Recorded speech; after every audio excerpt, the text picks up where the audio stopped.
If you can touch the floor, touch them. If you can't get down there, I want you to mark how far you get along your shin with your fingertips, okay? And then slowly come back up. Now, what we're going to do here is a really cool hack. Here's how it looks. You're going to separate your legs nice and wide into like a horse sumo stance, right? You're going to have a slight bend in your knees, hinge your hips, which means throw your junk back, your junk in the trunk, this way.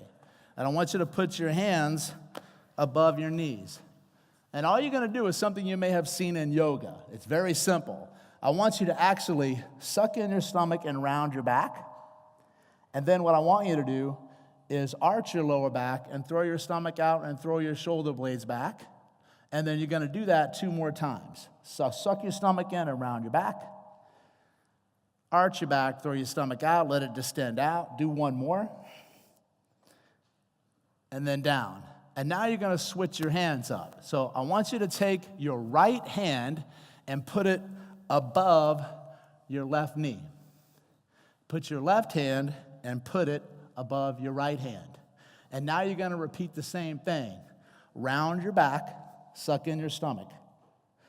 Arch your back. Round your back. Arch your back. Round your back. Arch your back. And now you're going to switch it. Take your left hand, put it above your right knee. Take your right hand, put it above your left hand. That's the most confusing part, all right? Same thing. You're going to round your back, arch your back, round your back, arch your back, and stand up. Put your feet together so they touch, and bend forward again and see if you get further. A lot of you will end up going substantially further.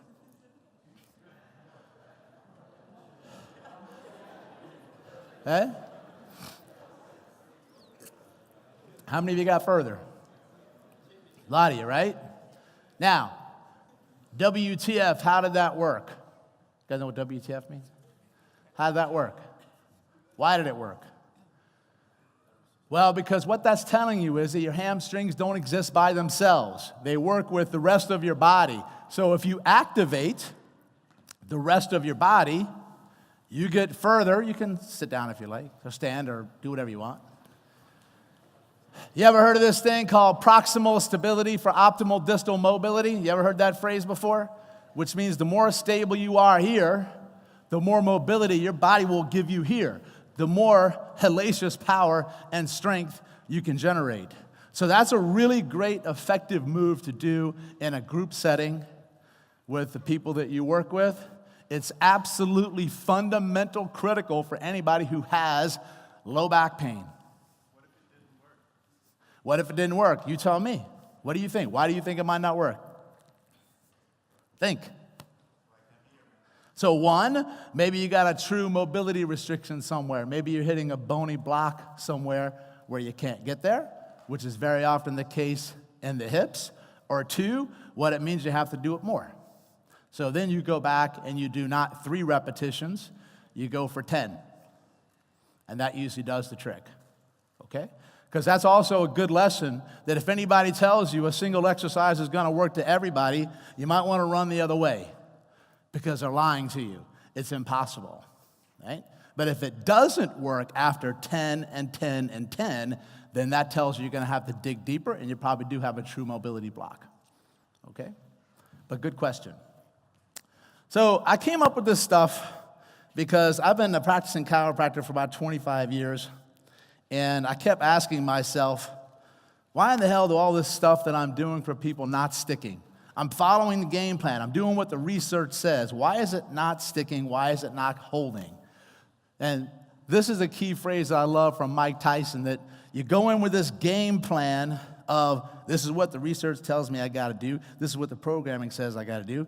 But bam, it's not working. You just got your first punch in the face. And what that means is you don't go back and do the same thing again, because that's going to happen. You're going to get punched again. So I decided, you know what? Every single person on this planet is individual. So not everybody's going to respond to the same program. That's the very first critical lesson. You need to understand that not everybody's going to be the same. So I decided to go down a different path. So most people go down the path on the left. That's the same old shit path. So what I decided to do was go down the crazy one, try to hack into the nervous system. And it's very important that you realize that there's two systems in your body that actually have memory associated with it. And when you have memory associated with something, you can go back and tap into it and make huge changes in areas where somebody had a prior injury. One is your nervous system. Two is your immune system. Those are the only two that have a memory, and they never, ever, ever forget. And what you're going to discover is that people who sometimes can't get better at a movement dysfunction or a pain problem have an immune system problem. Typically, in the number one place where most of your immune system resides, 70 to 80% of your immune system strength lies, see if you know the answer, in which part of your body? Your gut. Your gut. So if you have clients that can't get harder, better, faster, stronger when they're pushing themselves harder, or they have chronic pain and they can't get better from all the stuff that you're trying to do that is supposed to work, the first thing I want you to say to yourself is, Dr. Perry said, check the gut. Because I can guarantee you that they're going to have inflammation there. When you reduce that, then you're going to increase range of motion in the entire body. You're going to increase strength and power, and you're going to decrease pain. I've found through my work, you might want to write this one down, the number one underlying missed cause of chronic pain, particularly low back pain in the body, is inflammation in your gut. So when your back hurts, the lesson is check your front, which is what this stands for. Okay?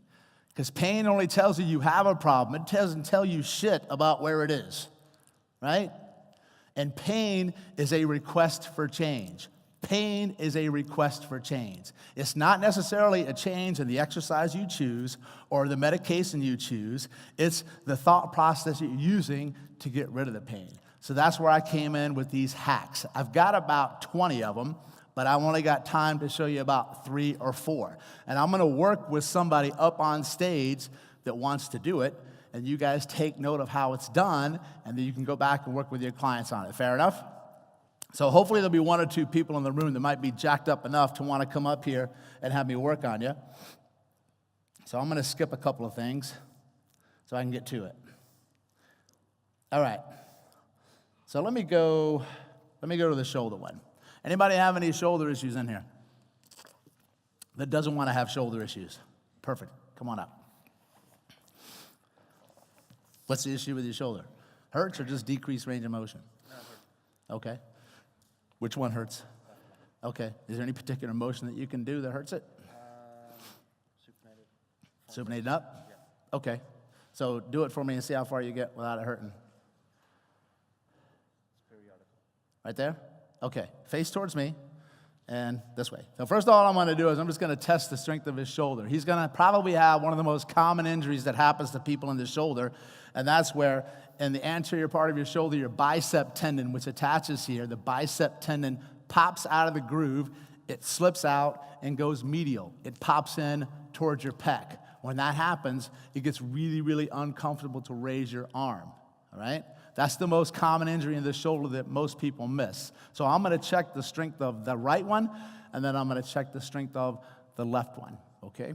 So raise this arm up. You just press up into my hand, and I'm going to press down.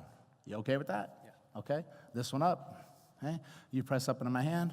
Are you okay with that? Pain or no?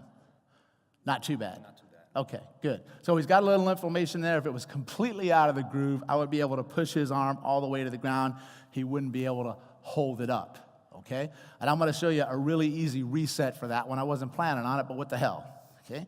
Here's how you reset the tendon. You can even do it to yourself. It's very simple. All you're going to do is take your arm and hold it like this at 90 degrees. You're going to externally rotate your arm.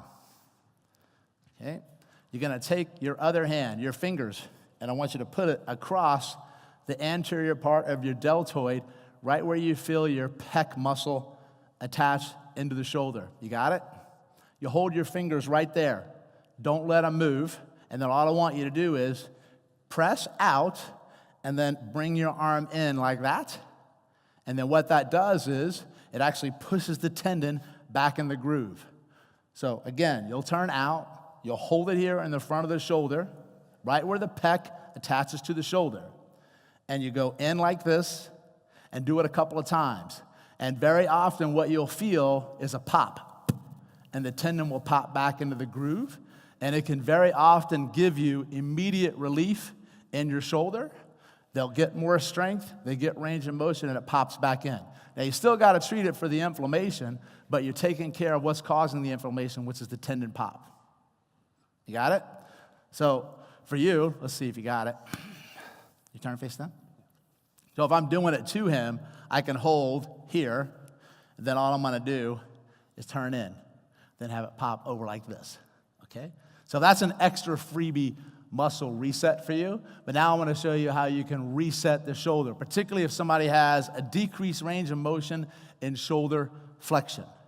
There's two things that you want to do. One, when they raise the shoulder up, you have to get adequate range of motion in the scapula here.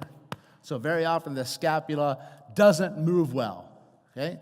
That's the scapular humeral rhythm. Can they play together? Can they dance together? So there's a really easy reset for that, and you're going to take advantage of hitting and slapping around this area called your serratus anterior, this one. This muscle is a mess on almost everybody, and two, there's a ton of nerves that wrap around here from your rib cage all the way around to the spine and the back, and three, you've got lymph nodes that sit in here. Anybody ever heard of the lymphatic system? So your lymphatic system is the drainage system of the body. It has to get rid of inflammation. If you have inflammation in the body, the lymph has to get rid of it. If the lymph doesn't function well, the inflammation stays where it is, and your body doesn't like that. So when you work in this area, you stimulate nerves, you increase blood flow, you activate the serratus anterior. Three, you move the lymph from here. The lymph has to go from here up to your neck, and then back to your heart to circulate out again, okay? So it doesn't matter which shoulder hurts, you're gonna do the same reset for it. So let me show you what it looks like standing, and then I'll show you what it looks like if you're lying down, okay? Can you face the wall here? So what I'm gonna do if I have him lying down is that I'm gonna actually reach here, and I'm gonna hold the spine of the scapula, or the blade of the scapula here close to the spine. And all I'm gonna do is this. I'm not gonna pull the whole thing and hold it. I'm gonna flip off of it like this. I'm gonna go 1, 2, 3. And what that does is, that pull sends a reflex message through your nervous system to your brain for your brain to say, I better pay attention to this shit right here, right? Hello brain, hello scapula. Talking to each other. So it'll immediately activate this region, particularly the muscles inside here, which can you see the difference in his shoulders? Yes? So he's like this. He's in protective mode. He's elevated in his scapula. So I'll do 1, 2, 3. Then what he would do is face you, and then up here, move your arm up a little bit like this. Okay? I'm going to hit you, and then you're going to hit yourself. You come in near the serratus anterior along the lat, I'm going to hit you, all right? But you can't hit me back. And I'm going to slap like this about 10 times or 10 seconds, right? Then if he's doing that to himself, he comes up here and he slaps underneath. So give it a shot, okay? And what you'll notice when you do those two things, you can have a significant increase in your shoulder range of motion. So I just want you to move your shoulder, see how it feels. Move the right one first, so you got a benchmark. Good, and do the other one, okay? Then come out to the side. And good. Perfect. Then you'll face me. This arm up again here. Okay. Push up. Good. Now he's locking. You feel the difference. So what happens is the first time, if I'm coming at your nervous system, and don't hit me back, okay? And I'm coming at your nervous system, and I'm going to test it. It's like I'm doing this to it. Come on, punk. Come on, nervous system. Show me what you got. The first time I'm doing his nervous system like this, it's kind of like, I don't want any of that shit, because that hurts, right? But when I reset this, and I get the communication between the nervous system and here, like this, then I come at it, and I push on it, the nervous system. When I push it, the nervous system says, bring that shit. I'm ready. I'll take you down, Dr. Perry. That's what I want. I want a nervous system that doesn't feel under threat. And here's the cool thing. Even if your shoulder doesn't bother you, you activate it anyway, and it'll make you a monster when you train. If you're going to shoulder press, if you're going to bench press, if you're going to do a push-up, especially if you are going to throw something and accelerate and decelerate, you better own your shoulder. So what you do for your activation drill with your clients, okay, it's kind of tough to do a reach around on yourself, honestly, for your scapula, but let's do the other one. You go like this, right? You go, see how I'm on it? 1, 2, 3, then you go like this. Now, if you don't have anybody around that can pull your scapula for you, all right, then you just do this. 10 seconds, 10 seconds. Then you can send me an email at perry@stopchasingpain.com and say, Doc, that shit was crazy. You got it? Yes. What exactly is the mechanism behind slapping muscle? It's several things. 1, it's to move the lymph. 2, to stimulate the nervous system. 3, to increase blood flow. 4, to reflex back from your brain to your muscle. Won't this activate the sympathetic nervous system instead of the parasympathetic nervous system? Won't this like increase muscle tension instead of... Say that again? Won't this increase muscle tension instead of decrease it because you're slapping it, so it will be like forcing a fear reaction instead of... No, it's going to be an activation technique, not a fear response. No. All right? Say that again. What does it do? Activates the lymph? Activates the lymph, stimulates the nervous system, increases blood flow. The number one reason that muscles don't work is because they have poor blood supply. Poor blood supply. Every single nerve in your body has a corresponding artery that goes with it. So when you stimulate the blood flow system, and your cardiovascular system and your lymphatic system work together as one. So if you have a lymphatic problem, you have a cardiovascular circulation problem as well. So the number one thing you're going after there is the lymph. Okay? So what I want you to do is go back and try it. Most of these points I'm going to show you will correspond to lymphatic areas of your body that are backed up and not draining well. You cool? Thank you. All right, give him a hand.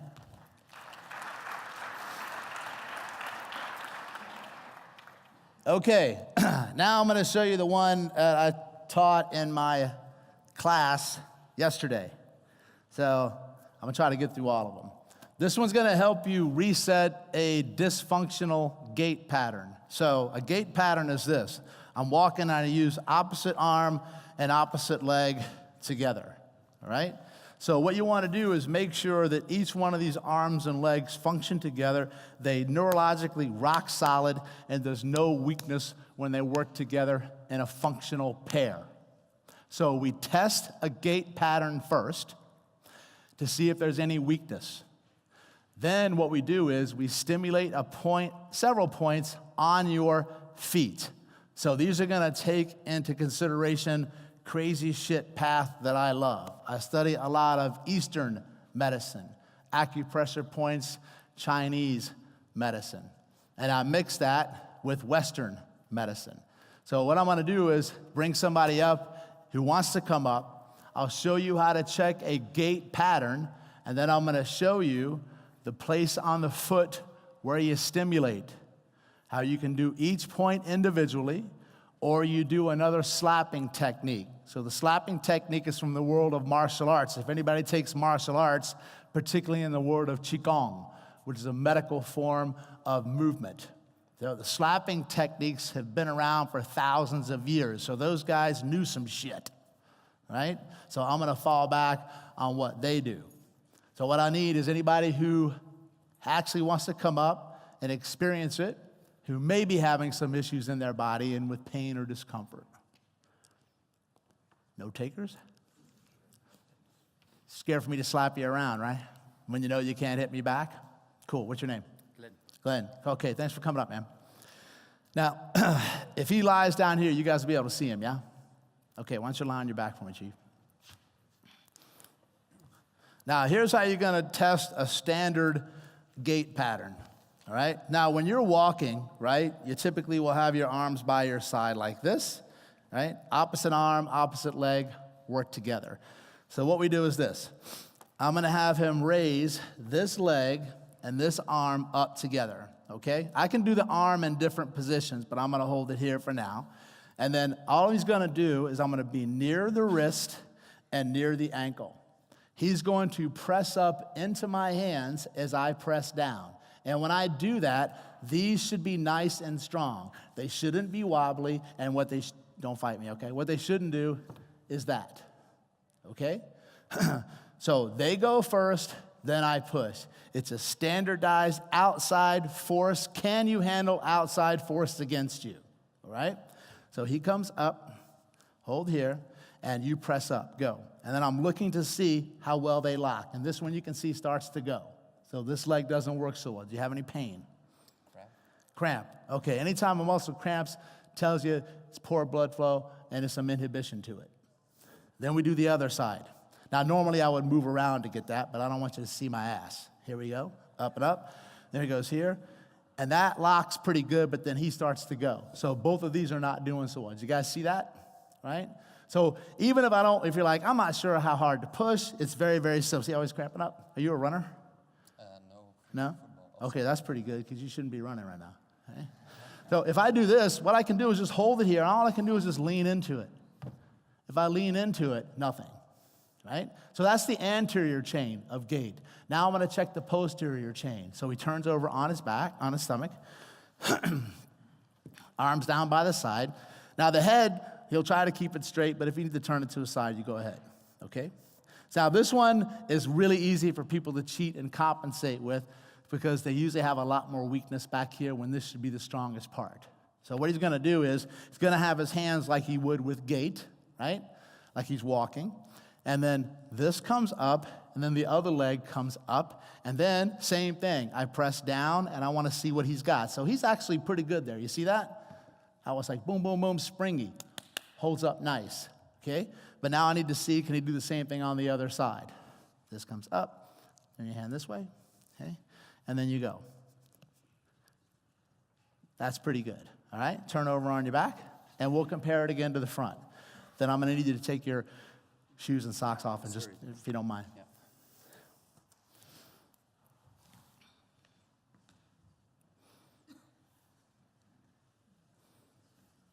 Cool. All right. So we'll try these again just for a quick comparison. Come on up. So this is something you should do to all your athletes, especially if they're a runner, right? Push up, okay, and push up. All right. So he's definitely got some issues down low, up high, he's good. Now this can be a piece of the puzzle. So what I'm going to do is show you where it's located. So, because I don't have time to show you the picture. It's going to be on the top of your foot. Now, if you look at your hand, right, if you go like this on your hand, you see the tendons of your hand, and you have the little spaces in between those tendons, like this. Well, you got the same thing on your foot. So what you're going to do is, you'd actually, in a perfect world, take something like a pencil eraser, which if you really don't like somebody, you use that, because that hurts like a bitch, okay? But what you do is you go in between the tendons of the toes here. And what you do is you'll rub and you'll find a spot that's tender between each one. So the big toe is usually easiest to find. Then I would go between the second and the third toe here, and I'll find another spot. See him? I don't even have an eraser, right? You okay? Yeah. He's like, man, this volunteer shit sucks, man. Right? Then I move to the third one. I go in here. There's a bad one right there. Woo-wee. Okay? Now that makes sense because what happens is if he doesn't use his hip flexor well, he'll actually start to use his foot more. He'll start to extend his toes, which he's doing, to start to generate the force. He's like, dude, I got you. I know my toes hurt, right? Okay? Aren't you glad you only have 2 feet? Yeah. Am I the first man to ever do this to you? There's no right way to answer that question. Okay? Now, you do that, right? But, if you're like, Doc, I don't want to dig in anybody's feet. That's creepo, man. I don't want to do that. Well, then what you do is you can do the slapping technique. So this is one that I learned from the world of martial arts. And you can slap yourself, right? Which is never as much fun when you slap yourself, okay? So you take your toes, move them down. It's okay if I slap you? Yeah, he's down for everything, man. I love it, okay? So all you're going to do is come across there, and you hit it like this. So this is what you would do to yourself or show your clients how to hit the top of their feet, right? Massive, powerful acupressure points here. Do it for like 10 times, right? Then we go to the other side. Okay. And then go in here. Right. One. The other side was worse, yeah? Other side was way worse. Maybe a little bit. And it's really not tough to find. There's like one little pocket where it can go.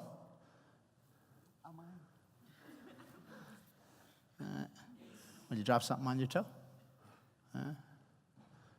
Bet it felt better than what I'm doing to you, right? Okay, good. So the other one was a lot worse. Okay? You only had the outside one in the little toe, and then here. Okay? And just a little extra tidbit for you.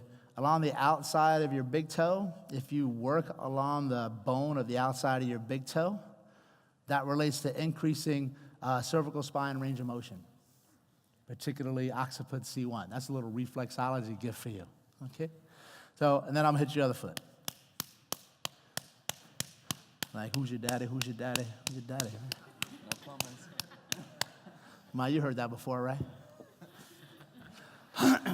Okay? And then what we're looking for here is to see if he has a difference in here. Hold him up. Good. Here, hold him up. Good. So he's locking better, right? So what you need, that's a classic sign of, listen, your body doesn't know anatomy. Okay? It doesn't know what the hell a hip flexor is. It doesn't know what a tibialis anterior is. It thinks it's just one thing. So stop thinking anatomy and think physiology. That's the first lesson I'm going to tell you, because if you go down the anatomy road, you're going to get lost. So think physiology. This is an ecosystem. So when somebody says to me, Doc, how in the hell can working on the top of my foot affect my psoas or my neck? I know you're chasing anatomy. And that's one of the reasons, in my clinical opinion, why people are getting sicker and they're not getting well, and we're isolating pain shit. Because pain doesn't tell you anything. It only tells you there is a problem, not where it is. Where you think it is, it ain't. Very rarely is it where the pain is. That shit is easy to treat. You have to figure out why a muscle cramps or why they lose force generation in here. Because I can promise you, somebody's probably going to try to go in here and strengthen his hip flexors, which is probably an okay thing to do. But I want you to think crazy shit path and then work in through here. And that works through acupressure points. And I'm going to tell you, sometimes people ask me, Doc, how does this stuff work? And I'm going to be straightforward. I'm going to look you in your eyes and say, I got no freaking idea how it works. I just know it works. And that's all I care about. As long as I rule out red flags that he doesn't hurt because he doesn't have cancer or a tumor, everything is fair game. Period. At least in my world. Thank you, brother. You good? Yeah. Okay. All right. Give him a hand. All right, I got like 4 minutes. So I'm going to tell you one other act, show you something. Let's see, I got glute. All right, I'll show you a glute one. So this is a cool one that, hopefully I won't get any crazy text that shows up. This is a really cool one to help you activate your ass. So you can do it for your glutes. This is one that a couple people teach in their different courses. I know my friend Douglas Heel teaches it, RPS teaches it, my friend Paula Nutting teaches it, and anybody who wants me to, don't worry, I'm not going to stick my finger in your ass, so don't worry. You want to do it? Come on up. And this is by, I'm going to test the glute strength really quick. Thank you, brother. What's your name? My name is Anastasio. Anastasio. That's a cool-ass name, man. Okay. Why don't you go face down for me? You got any pain anywhere? Not exactly. Okay. That's good. We don't want that. Go face down. Yep. All right. I'm going to check the strength of your glutes here, man. all right? So there's two ways you can test the strength of your glutes. Just relax there, okay? One, you can bend the knee and you can raise it up in the air like this, but sometimes that'll cause pain and they can use the back, but I'm gonna test it this way anyway. Hold it up. And then what I'm gonna do is press down. And that sucker, I should be able to bounce up to the ceiling off of, but it goes straight down, okay? Then I do the same on the other side. Here, lift up, then I push. That one's got a little bit more resistance, but not a lot. Another way to do it is leg straight, so lock your knee, extend, come out, and externally rotate. That's what the glute does. So I hold it there, press up. That'd be a no, all right? The glute says, dude, I'm out to lunge. Up, out, okay, press. Dude, that's even worse, okay? It's a nice looking ass, but it ain't working, all right? So one, now I actually lied, I am gonna stick my finger in your ass, but I'm gonna put it on it, not in it, okay? Just so you guys know. So very often what that means is you've actually got a lot of irritation to the glute nerves right here. So the inferior and superior gluteal nerves have irritation and decreased blood flow. So that's one of the reasons why, right there. So the nerve is way more irritated on the left, okay? So that causes the glute to be inhibited. But what, as I say, everything is connected. What happens is you can actually work the jaw. If you work the jaw, it helps the hip because the jaw is one of the most sensory innervated joints in your entire body. Everything in your body. If you come in and say, Doc, my little pinky toe hurts, I know your jaw is related to your pinky toe, and I'm not kidding you. So what I do is I release the jaw because you got major lymph nodes in your jaw, and this is actually a reflex point for your glutes. So I want you to lie on your back, and I'm gonna check your jaw, okay? Yeah, of course. Do it. All right, so here's how it works. So you got the jaw muscle. If you clench your teeth, you feel that big muscle pop out, that's called your masseter muscle, all right? And the masseter muscle, you wanna go along the backside edge of the masseter, and what you'll feel are lymph nodes in there. And there's one right there that's really swollen on them, right? There. And it sucks. It's a big lymph node, right? And why does this matter? Because the lymph has to come up from the glute region up to your head and then drain down towards the heart. So I worked this for about 10 to 20 seconds. Now, I'm not gonna slap them, even though I could, right? And then we're gonna do the other side, okay? And you'll typically find the side with the weaker glute is the most tenderness. So the left cheek of his buttocks goes for the left cheek in his jaw, and right to right, okay? See the difference between the two? Yeah, of course. Okay? All right, lie on your stomach. It's always good to end your segment on the booty, by the way, just so you know. All right, okay, face down. Same position, you good? Raise, yep, bend your knee. Up, okay, press up. See, he locks it, that's good. Then we go this one, okay, here. He locks it.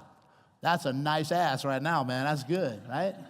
So, quick neural hack for here. So if you wanted to have a nice explosive deadlift, a nice explosive run, what you do is, one, you can foam roll your booty, but then rub your jaw. You got it? Cool. Thanks, man. Give him a hand. Okay, guys, let me wrap it up here really quick and tell you if you want to learn some more information about my stuff, one, you can go to my website.